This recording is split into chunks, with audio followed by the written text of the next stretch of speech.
Assalamualaikum warahmatullahi wabarakatuh. Salam sejahtera lah, salam sehat untuk kita semua. Bapak-Ibu sekalian, teman-teman sekalian, terutama masyarakat Kabupaten Sidoarjo.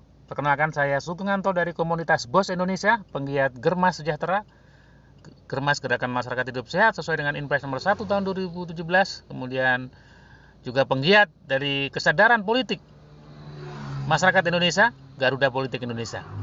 Bapak sekalian, kali ini saya akan memberikan edukasi tentang program support menuju Pileg 2024 Kabupaten Sidoarjo. Menang untung, kalah untung, ya kan?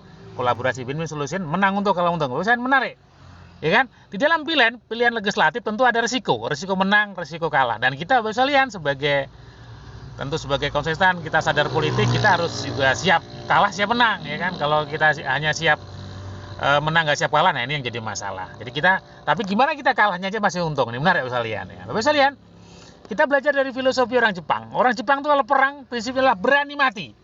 Berani mati bukan artinya dia pasrah sama mati, tidak. Karena dia berani mati maka segala potensi upaya dikeluarkan gimana dia bisa menang. Nah, jadi berani mati bukan artinya dia, tapi gimana dia bisa menang dengan segala upaya.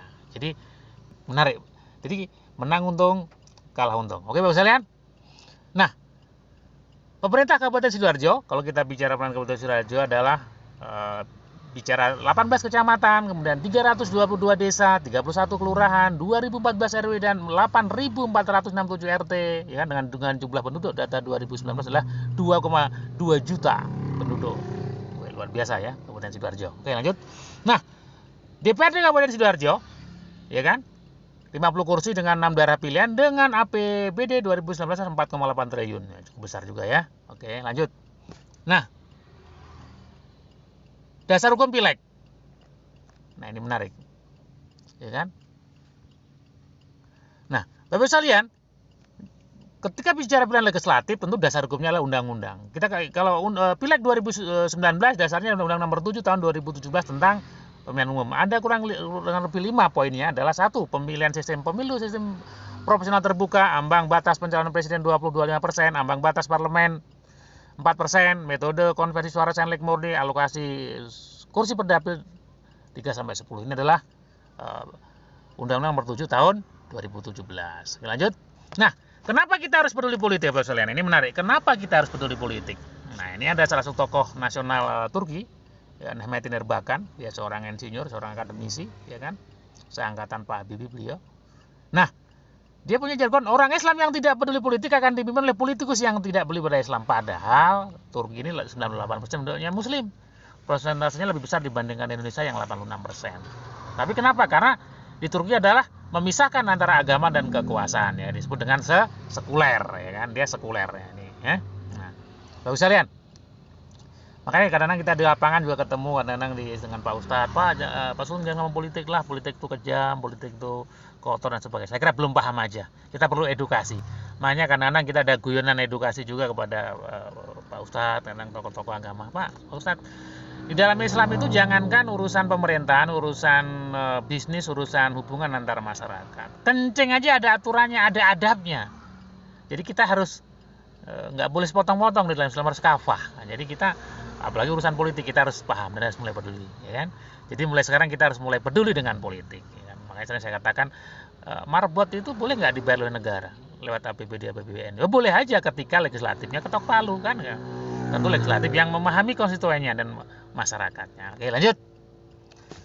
Legislatif. Kalau bicara legislatif berarti kita bicara adalah, ingat Bapak sekalian, legislatif adalah lembaga kekuasaan, bukan lembaga sosial. Sekali lagi, legislatif adalah lembaga kekuasaan. Bagian dari trias politika. Indonesia menganut trias politika. Jadi politik kekuasaan dibagi 3, legislatif, eksekutif, yudikatif.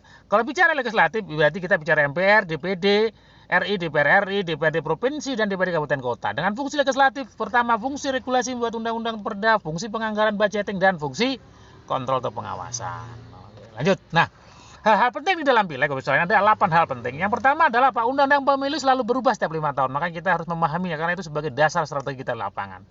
Kedua, pileg itu banyak kursi, banyak caleg. Nah, ini menarik. Banyak kursi, banyak caleg. Nah, beda dengan pilkada, 1 kursi, banyak calon. Kalau pileg banyak kursi, banyak calon. Nah, ketika dalam satu daerah pilihan ada 10 kursi, artinya ada 90% orang tidak suka dengan partai kita atau dengan kitanya, kita masih dapat kursi. Karena di dalam pileg yang sebelum dapil tadi, kita tidak perlu nomor urut 1. Nomor urut 1, 2, 3, 4, 5, 6, 7, 8, 9, 10 tetap dapat kursi. Oke, menarik. 98% lebih kursi legislatif adalah kursi jamaah. Nah ini, kalau harga satu kursi misalkan 20.000, maka jarang yang secara individu nyoblos 20.000. Banyak kan separuhnya kurang lebihnya kan. Kalau 10.000 berarti menuju 20.000, berarti untuk melengkapinya suara caleg lain dan suara partai. Makanya kan harus ada musyawarah mufakat. Makanya keempat, ada caleg terpilih dan tidak terpilih. Makanya harus ada kesepakatan win-win karena kita berdasarkan Pancasila ya, musyawarah mufakat, keadilan sosial dan tentunya persatuan Indonesia. Jadi kita harus teman-teman di duduk dewan harus juga peduli ya, teman-teman yang nggak duduk gimana kan. Ingat, duduk dewan adalah lembaga kekuasaan bukan lembaga sosial. Pileg berdasarkan daerah dapil ya, patokannya jumlah penduduk. Nah, pasca reformasi pileg menganut sistem terbuka. Nah, Undang-Undang Dasar 45 di amandemen udah 4 kali ya, tahun 99, 2000, 2001, 2002. Salah satu amandemennya, salah satu bagian sistem politik kita adalah terutama adalah sistem terbuka. Dalam pileg adalah satu orang satu suara, one man one vote. Jadi suara presiden dan suara tukang becak sama, suara petani sama bosnya petani sama aja. Jadi one man one vote. Pileg pasca reformasi muncul caleg baru, ini menarik karena banyak sekali orang yang sudah peduli politik. Nah, ketika bicara Kabupaten Sidoarjo, Bapak sekalian, ada 9 partai yang mendudukkan kursinya di sana ya. Tertinggi adalah PKB 16, disusul PDIP 9, Gerindra 7, PAN 5, PKS 4, Partai Golkar 4, Partai Demokrat 2, Partai Nasional Demokrat 2, dan Partai P31. Ya, cukup dinamis ya. Oke, menarik. Nah, beberapa catatan penting. Nah, ini menarik.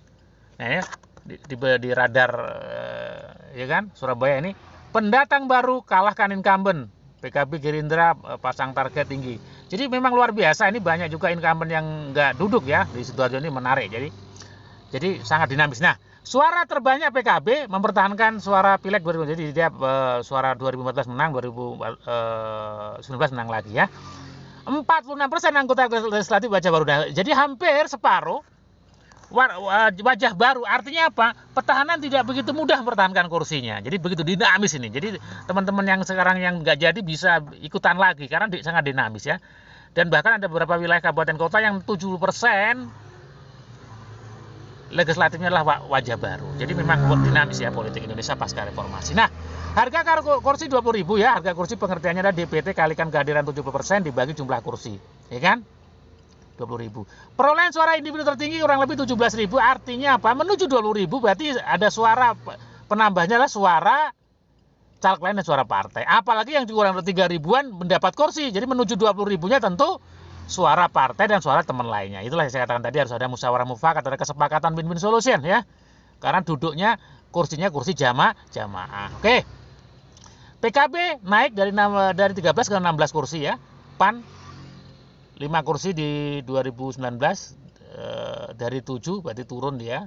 Kemudian Nasdem 2021 naik di 2. Nah, PBB 0 kursi dari 1 kursi di 2014. Menarik ya, sangat dinamis ya politik di Sidoarjo. Jadi sangat teman-teman ya kan, silakan ya kan yang mau ikut kontestan lagi ya. Oke, lanjut. Nah, menuju Pileg 2024 Bapak sekalian, sekarang undang-undang masih digodok ya, digodok tentu dasarnya adalah salah satunya Undang-Undang Nomor 7 tahun 2017. Nah, kurang lebih Pileg 2024 Kabupaten Bogor adalah seperti ini. Sistem pemilu proporsional terbuka, jumlah kursi 50 kursi, 6 daerah pemilihan tetap one man one vote, banyak caleg ikut berpartisipasi, pemilihan Kabupaten Sidoarjo heterogen. Jadi dia sangat semua ekonomi kelas ada, jadi justru itu strateginya harus itu ya, karena masyarakat heterogen. Kemudian persaingan semakin ketat, strategi 3M harus lebih awal. Nah ini ya Bapak sekalian, strategi 3M. Jadi di dalam politik kita akan kenal 3M. M pertama adalah media massa, 3M ya. M pertama adalah mapping. Mapping, jadi kita mapping suara, mapping wilayah dan sebagainya ya. M kedua adalah monitoring. Monitor itu sangat penting karena di situ, dan maintenance itu. M ketiga adalah mobilizing. Jadi gimana yang dimonitor nanti dimobilisasi menjadi suara. Jadi strategi 3M ini sangat penting, nanti akan banyak kita bahas tentang 3M ya kalau di edukasi berikutnya. Lanjut. Nah, Ketika bicara sekali lagi target pileg adalah suara, bukan masa. Kalau masa kita kumpulkan orang di lapangan, datangkan penyanyi dangdut, dia bisa ngomong A, B, C, pilih A dan sebagainya. Tetapi ingat, kita suara. Suara berarti siapa pemilih kita, apa kebutuhannya kita sudah pahami. Ya kan? Tentu hukum yang kita pakai untuk meningkatkan suara adalah hukum memberi dan menerima. Jadi jangan pernah berharap menerima kalau belum pernah memberi. Jadi ini hukum alam ya, memberi menerima. Nah, dipilih, sebelum dipilih kan ada 4 tahapan: dikenal, diterima, disenangi, dipercaya, dipilih. Jadi nggak tiba-tiba dikenal langsung dipilih, tidak ya kan. Ketika lawan politik kita sudah masuk, diterima, disenangi, kita baru dikenal aja ya kita kalah. Tapi lawan politiknya nggak kerja, ya kita dikenal, bisa dipilih. Jadi kalau bicara 4 tahapan ini menarik ya. Sekali lagi, sebelum dipilih kita dikenal, diterima, disenangi, dipercaya. Jadi sebelum dipilih tentunya dipercaya ya. Jadi nanti akan ada edukasi menarik tentang 4 tahapan ini. Oke, lanjut. Nah, karakter pemilih barusan dari pemilih ini ya kan, kurang lebih 35% itu faktor 7% adalah karena potensi 7%, saudara, golongan, organisasi syarat 7%. Nah, 65% faktor memilih karena apa? Karena balas budi ya, balas budi. Balas budi ada 2, balas budi jangka pendek dan jangka panjang. Jangka pendek disebut serangan fajar, jangka panjang adalah terencana dan terukur. Ini menarik ya. Dan nanti kita bicara jangka panjang yang terencana terukur ya kan. Sebagai inspirasi aja, ada namanya tokoh yang dari DPRD dari Jabar 6, Depok Bekasi. Beliau dari segi agama dia non muslim tapi menang di kantong-kantong muslim, luar biasa kan. 2009 jadi, 2014 jadi, 2019 jadi ya kan. Siapa beliau? Ya, dia sangat luar biasa programnya ya. Ya betul, Bapak Syukur Nababan. Dia salah satu luar biasa ya, dengan program jangka panjangnya yang sangat luar biasa. Ya, nanti kita salah satunya inspirasi beliau kita ikutin ya. Nah, estimasi pileg coba sekalian. Jadi DPR Kabupaten Kota kurang lebih 300 juta. Ini bukan uang yang dibagi ya, nanti operasional lapangan dan sebagainya. Ini untuk DPRD Provinsi 1,5 M, kemudian untuk RI 3 M. Tapi bukan ini yang kita pakai nanti ya, karena nanti kita ada program kerjasama win-win solution ya kan, yang tadi menang untung kalah untung. Nah, budget pemenangan pileg Bapak sekalian, alokasinya adalah yang pertama ini ada kurang lebih ada 6 ya kan, yang 50% adalah untuk spanduk, kartu nama, pertemuan, operasional tim suksesnya. Kemudian yang kedua adalah 20% adalah doktrin dan pengujian suara. Ini penting karena apa? Ketika kita sudah dikenal, diterima tapi kita nggak didoktrin suaranya, makanya bisa geser. Jadi sekali lagi, program doktrin dan pengujian suara adalah kunci dalam salah satu memenangkan pileg. Nah, nanti kita bicara ini menarik ya. Nah, budget terbesar Bapak sekalian dalam pileg adalah sekali operasional sekali lagi. Nah, solusinya gimana solusinya? Oke, politik dan bisnis. Politik dan bisnis adalah satu kesatuan yang nggak bisa dipisahkan seperti mata uang ya kan, ada gambar, ada gambar, ada angka ya. Tapi kita ingat, menang untung kalah untung, bukan menang untung kalah buntung. Sekali politik dan bisnis kita. Nah, manajemen resiko. Jadi kita Bapak sekalian, apabila kita bekerja dengan memperhitungkan resiko, maka resiko tidak jadi masalah lagi. Nah, ini Bapak sekalian, ini yang menarik ya. Apabila kita bekerja dengan resiko, maka resiko tidak jadi masalah lagi. Nah, program undang menang untung dasarnya resiko. Di dunia ini misalnya ada bisnis yang lahir karena resiko. Bisnis apa yang cukup besar, dia lahir karena resiko. Dia punya kebobolan dan sebagainya. Ya betul, asuransi atau insurans. Lahir karena ada resiko kecelakaan, resiko kematian, resiko kehilangan dan sebagainya. Ya kan, sama. Program menang untung kalah untung karena kita ada resiko pileg, yaitu kalah. Ya, tapi gimana sih, kalah aja masih untung. Tapi kita kalah, berarti mau kalah ya, kita tentu mau menang. Tapi resiko terburuk. Jadi bicara kita ngomong pahit dulu. Kalau ngomong manis semua mau, tapi ngomong pahit orang kan belum tentu semua mau kan. Tapi kita bicara pahit, tapi insya Allah hasilnya manis. Oke, lanjut. Kolaborasi win-win solution bahasa Indonesia dan Germas Sejahtera. Bapak sekalian, win-win solution. Ya, jadi gini, di dalam politik nasional itu dipengaruhi oleh 5M. Jadi politik nasional dipengaruhi oleh 5M. M pertama adalah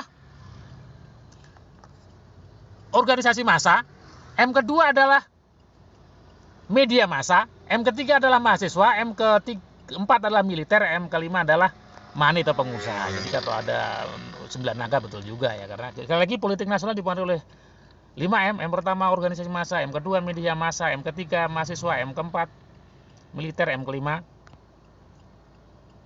money atau pengusaha ya kan. Jadi kita, nah, konsep kolaborasi win-win solution adalah pemilihan legislatif punya korelasi persamaan dengan berdagang, niaga, dan jasa. Sales, terapis, tenaga kesehatan, tenaga pemasaran lapangan, mitra bisnis dalam aktivitas setiap hari mempengaruhi orang lain. Ya, sama-sama mempengaruhi orang ya. Energi atau biaya yang dikeluarkan dengan adanya tambahan promosi calon legislatif dengan tambahan sama. Nah, ini menarik misalnya ya. Energi yang dikeluarkan. Nah, tanpa tambahan promosi kalau sama. Jadi gini, ketika contoh kita tinggal di Bogor, kita ada bisnis setiap hari Bogor Jakarta, karena memang bisnis kita Bogor Jakarta ya. Nah, suatu saat ada orang numpang, Pak, saya mau numpang ke Jakarta. Kira-kira bensin yang dikeluarkan sama nggak? Ya, hampir sama. Ya, tetapi kalau kita hanya ke Jakarta punya urusan tertentu khusus saja tanpa kita tadi udah punya kegiatan rutin, maka biaya tentu terlalu besar sama. Nah, tinggal nanti pola kerjasamanya gimana kita bicarakan yang tentu yang win-win solution. Nah, mampungan orang lain dengan dasar trust kepercayaan padi. Mampungan orang tanpa dasar dibaca lawan oleh no money politik. Ini menarik ya. No money politik ya. Tanpa dibaca lawan karena kita datang kalau tim bisnis kan ada nggak adanya politik kan di lapangan, ada nggak adanya pilihan kan di lapangan. Jadi kita soft bekerjanya ya. Nah, kolaborasi Bos Indonesia Germa Sejahtera. Nah, apa Bos Indonesia? Bos Indonesia adalah komunitas pebisnis online dan offline yang bersifat inklusif, bukan eksklusif ya. Inklusif itu artinya semua masuk, jadi terbuka ya. Inklusif dengan 10 bidang bisnisnya. Ya, menarik ya. Dia sebagai wadah edukasi dan praktek bisnis online dan offline yang didukung oleh lembaga kursus dan pelatihan fungsi sejahtera, KPPS, CPO Academy, dan media sosial nasional. Jadi luar biasa. Germas adalah gerakan masyarakat hidup sehat, ya kan? Sesuai Inpres nomor 1 tahun 2017 ya kan, nanti tentu dengan edukasi kesehatan, karena sehat itu menurut WHO dan Undang-Undang 36 2009 tentang kesehatan, sehat itu meliputi hal ya 4, sehat fisik, sehat psikis, sehat sosial, finansial, dan sehat spiritual. Jadi badannya sehat, psikis sehat, tentu kantongnya juga sehat. Nah, ini luar biasa nanti ya, kolaborasi Bos Indonesia dan Germa Sejahtera. Nah, bentuk kegiatan di lapangan adalah apa? Online dan offline. Online adalah edukasi bisnis online, kursus bisnis online, edukasi pola hidup sehat. Offline-nya adalah edukasi Germa Sejahtera, edukasi pemeriksaan kesehatan dan olahraga atau jalan sehat bersama. Inilah online dan offline. Karena sekarang eranya O2O, offline mendukung online, online mendukung offline. Nah, kita di lapangan nanti dijadikan kekuatan monitoring ya. Tadi sekali lagi ada 3M, mapping, monitoring, mobilizing, monitoring. Nah, sales tenaga pemasaran, manajemen di aktivitas lapangan dijadikan tenaga monitoring ya. Pemenangan suara dengan komunitas Bos Germa Sejahtera. Nah, dalam monitoring tadi tentu kegiatan offline dan online tadi perlu biaya. Nah, biaya tapi kita nggak perlu dikeluarkan caleg ya. Karena apa? Sudah termasuk biaya bisnis. Karena kita kan udah saya bilang tadi, ada tidak adanya pilihan kita kan juga berjalan terus. Nah, tetapi tentu perlu kerjasama win-win solution. Ya kan, ini luar biasa. Karena cost terbesar kan di monitoring tadi. Oke, lanjut. Intinya Bapak sekalian, sukses tripartit adalah apa? Kolaborasi win-win solution antara Bos Indonesia Germa Sejahtera, tim sukses caleg, dan media press partner. Karena media sebagai wahana komunikasi massa, penyebar informasi dan bentuk opini sesuai dengan Undang-Undang nomor 40, ya kan, tahun 99 tentang pers. Ya kan, kolaborasi luar biasa ini akan mendudukkan teman-teman duduk di DPRD Kabupaten Sidoarjo dengan low cost. Pileg 2004 dengan biaya rendah ya. Zero cost nggak, low cost ya, luar biasa. Bapak sekalian, intinya kita Bos Indonesia Germa Sejahtera, garudapolitik.com, ya kan, penggiat kesadaran politik, membantu teman-teman untuk duduk di Dewan Legislatif dengan cara yang benar, cara elegan, ya kan, cara konstitusional. Kalau duduk teman-teman dengan cara yang sehat, maka dengan politik yang sehat, maka tentu akan memikirkan konstitusi dan masyarakat pemilihnya, ya kan. Oke Bapak sekalian, sampai jumpa ke edukasi berikutnya. Indonesia sehat, Indonesia kuat, Indonesia menang, Indonesia jaya. Terima kasih. Assalamualaikum warahmatullahi wabarakatuh.